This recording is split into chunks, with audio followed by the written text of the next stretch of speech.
भारत को चलाने वाली वो कौन सी संस्था है जो 150 सालों से भी ज्यादा समय से मौजूद है? आज हम उसी की कहानी जानेंगे। कहानी इंडियन सिविल सर्विस की। ये वो ढांचा है जिस पर सही मायनों में आधुनिक भारत का पूरा एडमिनिस्ट्रेशन टिका हुआ है। चलिए सरदार वल्लभ भाई पटेल के इसी एक दमदार वाक्य से शुरुआत करते हैं। उन्होंने इसे स्टील फ्रेम कहा, मतलब इस्पात का ढांचा। जरा सोचिए, ये एक लाइन ही हमें ये समझने में मदद करती है कि भारत की ब्यूरोक्रेसी कितनी ज्यादा मजबूत और कितनी अहम रही है। अच्छा, ये सिविल सर्विस शब्द आया कहाँ से? देखिए, दिलचस्प बात यह है कि इसकी शुरुआत किसी सरकार ने नहीं, बल्कि एक बिजनेस करने वाली कंपनी ईस्ट इंडिया कंपनी ने की थी। ये बस उनका एक तरीका था अपने बिजनेस वाले कर्मचारियों को अपने फौजी कर्मचारियों से अलग पहचानने का। तो अब कहानी के पहले हिस्से में चलते हैं, देखते हैं कि ईस्ट इंडिया कंपनी को आखिर इस सर्विस को बनाने की जरूरत पड़ी ही क्यों। इस कहानी के जो असली आर्किटेक्ट थे वो थे लॉर्ड कॉर्नवालिस। जब वो 1786 में गवर्नर जनरल बने तो उनके सामने दो बड़े चैलेंज थे। एक तो कंपनी में जो करप्शन फैला था उसे खत्म करना, और दूसरा भारत पर ब्रिटिश पकड़ को और भी ज्यादा मजबूत बनाना। तो कॉर्नवालिस ने ये किया कैसे? उनका प्लान काफी सीधा था। सबसे पहले उन्होंने सिविल सर्वेंट्स की सैलरी इतनी ज्यादा बढ़ा दी कि उन्हें रिश्वत लेने की जरूरत ही महसूस न हो। फिर उनके प्राइवेट बिजनेस करने पर सख्ती से रोक लगा दी, और सबसे बड़ा कदम, उन्होंने जानबूझकर पूरे सिस्टम का यूरोपियनाइजेशन कर दिया।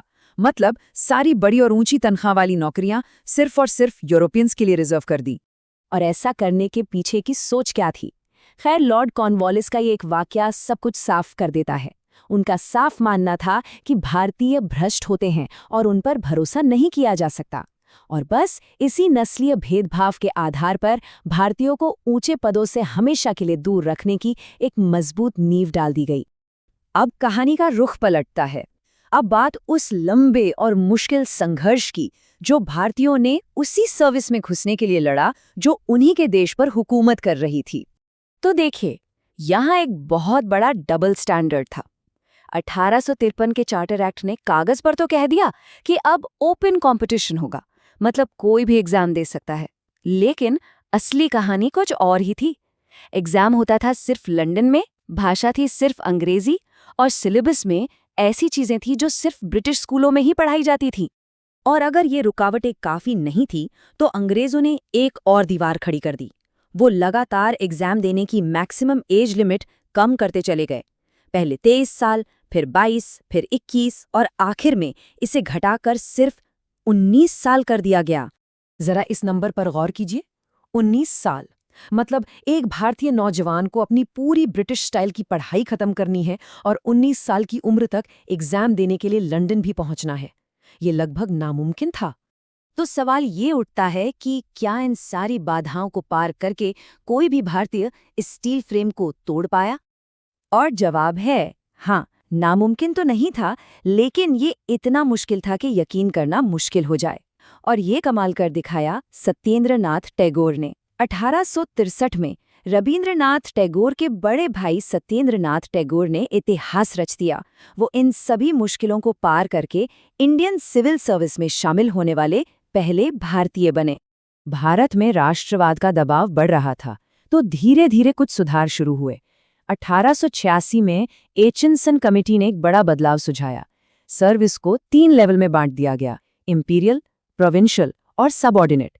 सबसे ऊपर वाली यानी इंपीरियल सर्विस का एग्जाम तो अब भी इंग्लैंड में ही होता था, लेकिन प्रोविंशियल और सबऑर्डिनेट लेवल के लिए भारत में ही एग्जाम देने का रास्ता खुल गया। ये एक छोटा ही सही पर बहुत जरूरी कदम था। फिर आया एक और बड़ा कदम, 1924 में ली कमीशन की सिफारिशें। इसमें 2 बातें बहुत खास थीं। पहली, ये टारगेट रखा गया कि अगले 15 सालों में भारतीय और यूरोपियंस की संख्या बराबर, मतलब 50-50 कर दी जाएगी। और दूसरी, एक परमानेंट पब्लिक सर्विस कमीशन बनाने की बात कही गई, जिसने आज की यूपीएससी की नींव रखी। और अब हम आते हैं कहानी के सबसे अहम मोड़ पर, जब भारत आज़ाद हुआ और इस स्टील फ्रेम का मकसद ही पूरी तरह से बदल दिया गया। आज़ादी के बाद हमारे नेताओं के सामने एक बहुत बड़ा सवाल था, इस ब्रिटिश ढांचे का क्या करें? इसे खत्म कर दें या रखें? और उन्होंने इसे तोड़ने के बजाय एक नए मकसद के साथ बनाए रखने का फैसला किया।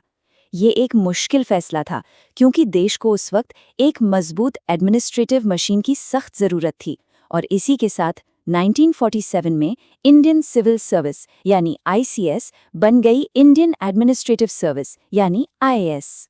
सरदार पटेल इस विचार के सबसे बड़े पैरोकार थे। उनका मानना था कि पूरे देश की एकता के लिए एक ऑल इंडिया सर्विस का होना बहुत जरूरी है। इसी सोच के साथ पुराने कमीशन की जगह यूपीएससी बना और सभी ऑफिसर्स की एक साथ ट्रेनिंग के लिए मसूरी में नेशनल एकेडमी बनाई गई, जिसे आज हम सब LBSNAA के नाम से जानते हैं। तो चलिए अब इस पूरी कहानी से जो विरासत हमें मिली है उस पर एक आखिरी नज़र डालते हैं। ये स्टील फ्रेम बनाया तो गया था एक कॉलोनी पर राज करने के लिए। आज भारत दुनिया का सबसे बड़ा लोकतंत्र है। तो सोचने वाली बात यह है कि जो ढांचा शासन करने के लिए बना था, क्या वो आज एक आज़ाद देश की सेवा करने के लिए सबसे सही है? ये एक ऐसा सवाल है जो आज भी उतना ही जरूरी है।